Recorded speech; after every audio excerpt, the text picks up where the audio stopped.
welcome back to the morning show on this Monday, 6:02. We're happy you're here.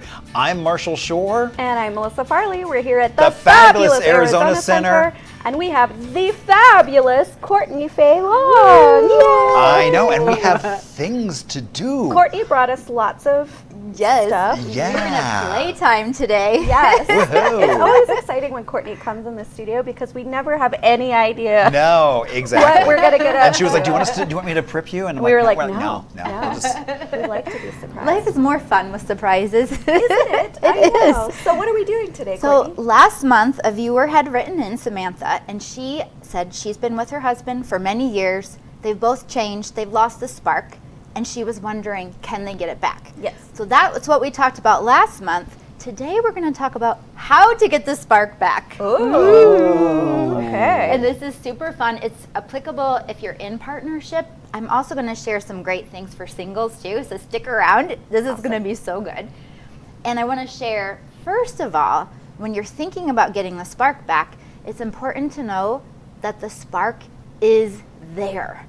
The spark is there. It might just be buried behind what we call a heart wall.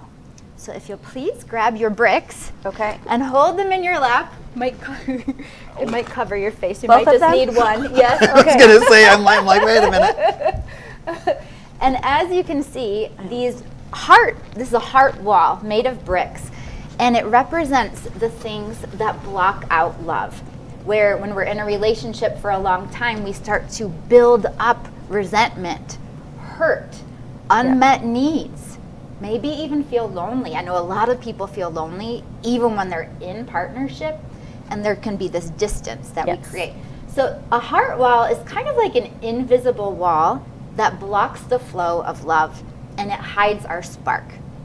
Make sense? Yes. Yes. Okay, so what we want to do is start peeling the wall back one brick at a time.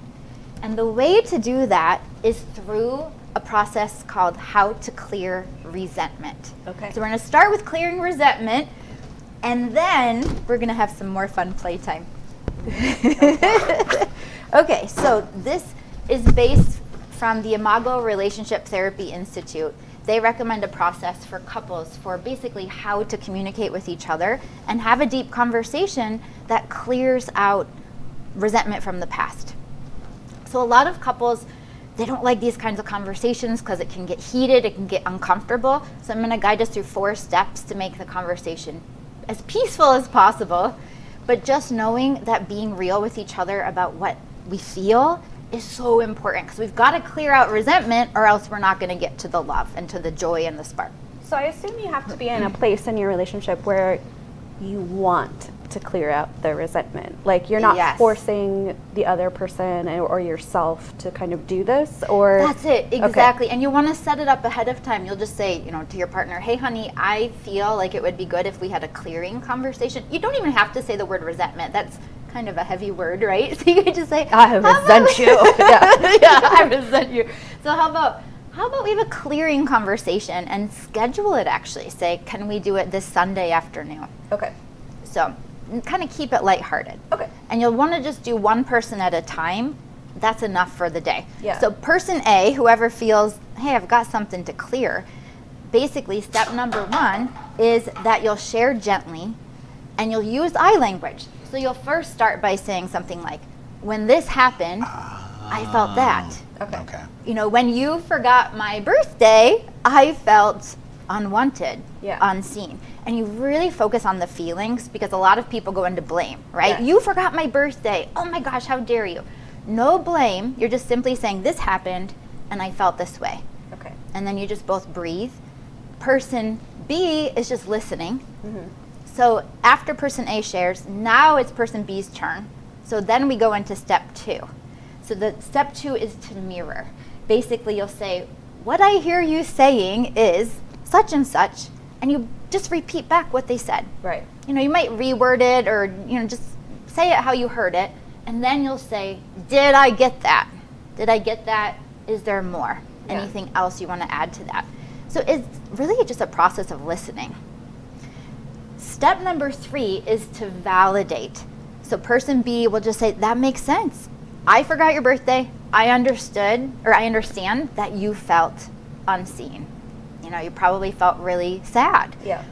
So you basically just say, that makes sense, I get it.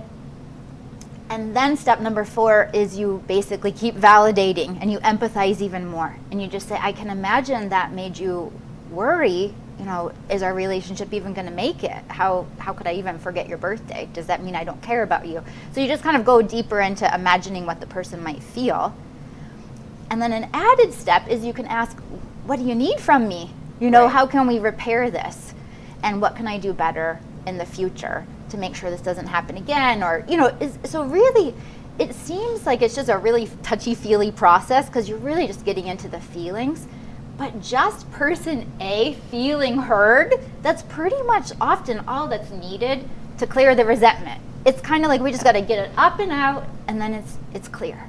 I think what this does too with this kind of guided exercise is hopefully it removes the reactivity. And so it's funny because like I just learned something like this for a business class, a leadership class that I'm taking. And it's all about that guided listening process of, and it's different. It's saying like, I have an assessment for you. And then the person is supposed to listen, take that assessment, literally say, what I heard you say is blah, blah, blah, blah, blah, blah, blah. Is there anything else you'd like to say about this? Yes. And so what that does is it gets you in the habit of not immediately going, but I, you know, and wanting to defend those things. It puts you in that place of listening and actually kind of taking in what the experience was. Yes. And it's so, I think, counterintuitive for a lot of people, right? Because as soon as you feel like you've been offended, you kind of want to like, let me at them. Like, let me say why I did it, you know? Yeah. But that's not going to heal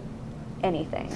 That's it, because it's about the feeling. And even back to step 1, when person A shares, this happened and I felt this, you can even say, this is the meaning I made of it. I made up that you don't care about me. It's different to say, I made up that you don't care about me versus you don't care about me. Yeah. Right? We don't know what the other person is truly feeling. So it's really just about honoring that we have feelings, and we sometimes kind of make up a reality around those feelings that may or may not be true.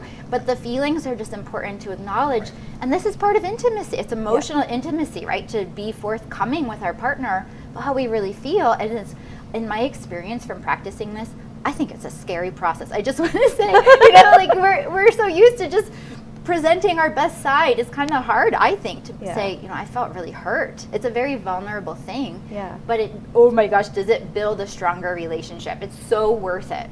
I think too, because I do that a lot with my husband, where I say, this happened, and the story I told myself was nice. You know, so that way it's not saying, when you did this, you made me feel, it's this happened, and the story I created in my head was this, you know, and then that gives him the space to kind of say, no, that's not what I, you know, meant, or whatever. And so it's, you know, again, it's just kind of allowing that non-reactive space to exist for people to have a really true conversation. Yep, absolutely. And in this case, person A gets to share, person B is listening. Another day, you can do vice versa. You know, or maybe take a couple hours and then do vice versa. Then person B can say, well, when I heard you say this earlier today, this is what came up for me. So it's really about taking that self-responsibility. This is just my internal world. The other person can't make us feel anything. It's just sharing. And in a loving space. So once we clear the resentment, now comes this super fun part. This is where you get to imagine that you're just meeting your partner for the first time. Okay. No matter how long you've been together, 2 years, 20 years, 200 years, you might feel like it. 200 years. Sometimes it feels like it. So just know that you have changed and evolved over time, and so has your partner, so has the world around you. So you're going to create a map to your heart and body for your partner. You're literally going to show them the map to your heart. This is super exciting. So for this, Marshall, will you do us the honor? We have a map. It looks like a big one. It's a really big one. Indeed. It's because we have big hearts. Yes, it's the treasure map to your heart and to your body. Well, hello, Melissa. You're hiding back Sorry, there. we can't see you. Maybe we need to move these bricks. Okay, so what we're gonna do for this treasure map is think about things in your daily life that turn you on or light you up. Okay. For me, it's flowers. When my partner surprises me with flowers, I get so giddy, just like so happy, and then I get to enjoy the flowers all week. So I'm gonna put on my treasure side of the treasure map, I'm gonna put flowers. Love flowers. I also love flirty texts. Ah. Flirty texts throughout the day, just with my partner letting me know that they're thinking of me. So I'm gonna put that on here. And jokes and laughter. Just having fun, keeping things lighthearted. So for the viewers at home, what you're gonna think about are 3 things that turn you on in everyday life. Things you'd love to have more of in your partnership, or if you're single, just things you wanna do with yourself. And you'll also think of 3 things that turn you on in the bedroom. Okay. So you'll essentially get out a map. You can order one on Amazon, or just get out, a poster board or a piece of paper, and you'll put 3 things that turn you on in everyday life, 3 things that turn you on in the bedroom. I'm going to explain this a little more. I'll give you a chance to fill out yours. So I would say start with, or not start with, but just do things in everyday life that really light you up and turn you on. And the idea here is that we have what's called the dual control model of sexual turn-on. And the dual control model says that our brains are wired that there's certain things that turn us on and excite us, and certain things that turn us off. It's kind of like driving a car. There's the accelerator and the brakes. And this model has been researched and it was made popular by the author Emily Nagoski in her book, Come As You Are. And basically we want to turn on the ons and turn off the offs. So when it comes to getting the spark back, let's just start with turning on the ons and making this really fun. And think of it like you're teaching your partner the map to your heart, the map to your body. Do you have yours, Marshall? I do. Ooh, okay, grab your tape. Okay. And then you can tape them on.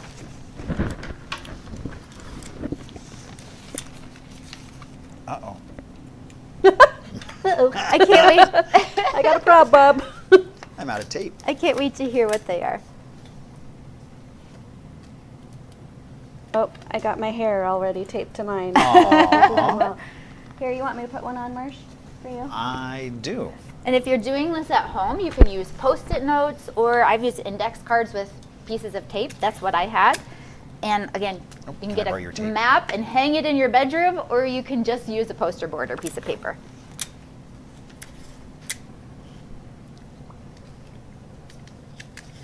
Okay. And if you have kiddos at home and you don't want them to see your map, just do a shared note on your phone. Something nice and private. Awesome. Okay, what did you put on?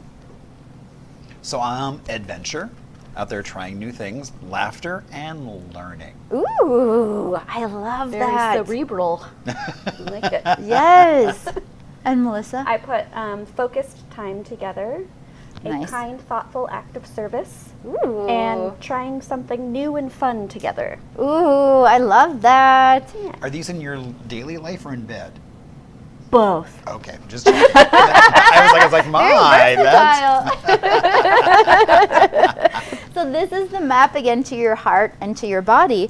And for some people, they really need their heart to feel connected to their partner before they'll even feel turned on in the bedroom. So it's just something to keep in mind. I mean, we all want to feel connected from the heart anyway. It's just also keeping in mind that if you're like, how do we get the spark back in the bedroom? Well, it's probably going to be through some of these everyday life kinds of things first. Right.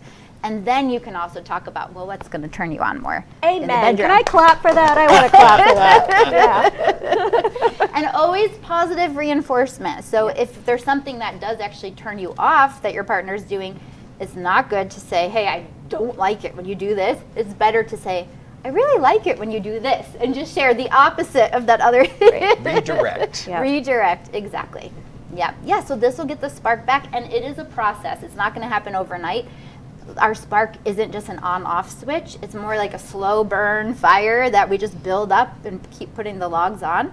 So just do this and take some time to do it and make it fun and return to it as often as you can. I love it. Such great tips, and what beautiful ways to visualize. I love that. So thank you so much, Courtney, for teaching us how to get our spark back in relationships or with ourselves even.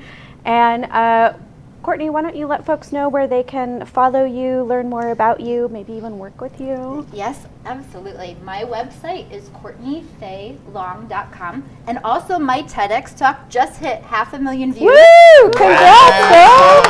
Thank you. So you can check that out on YouTube. Just search for TEDx and Courtney Fae Long.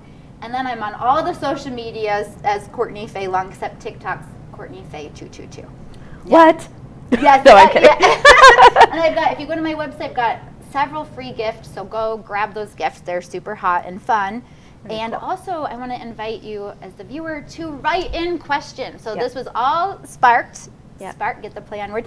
All sparked by Samantha's question. So please write in your questions about love, sex, and dating, or just how do you feel happier in life? How do you feel more creative, confident? Because it's all related. And Courtney is such a safe space, so truly, if you do have any questions, you can more than feel welcome to reach out to Courtney or to us with those questions.